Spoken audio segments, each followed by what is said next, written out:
about this That's a gender good thing. policy, that Yeah. the memo was obtained and published yesterday by Inner City Press. Maybe that's harassment as well. What's the status of Mr. Guterres' proposal? Many in the staff union, looking at the document labeled confidential, say it violates the UN Charter in that it takes merit and takes an entire part of the UN and precludes them from promotion or even lateral movement. So I heard there was a management meeting yesterday about it. What is the status of the proposal, and can you say why the proposal, as printed, written, and now published, doesn't violate the UN Charter? First of all, I don't know what you got your hands on or what the veracity of the document is. The Secretary General has made it extremely clear from day one of his wish for greater gender parity and for a commitment to gender parity, whether it's in senior post or throughout the system.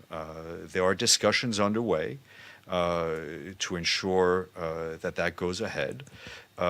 Discussions within the system, between various parts of the system, and in a way that obviously honors the charter, honors the need to recognize people for the work that they do, and recognize the need for greater gender parity.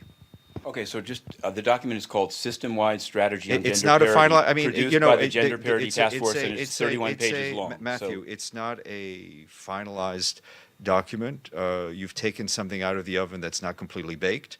I think everything, whether you eat it or read it, should be judged once it's completed. I've just given you the context. Okay, because I guess my thing is that if it's his proposal and people in the staff union are saying it violates the charter, it seems But like a I good think time. people are eating a cake that's not fully baked, and they're reading documents that are not fully done. Are they being consulted? Consultations are being had throughout the system. And on the resident coordinator proposal, the proposal, as I understand it, for the resident coordinator system to be moved from UNDP to the Secretariat, I wanted to know, Firhan, I think in one of your absences said, when it's decided and approved, we'll justify it. It seems like if it's there are many even member states concerned about it, but also there's people impacted by UNDP that would like to know what's the rationale for the proposal, and has Occam Steiner, the nominee for UNDP, signed off on this loss of power by UNDP?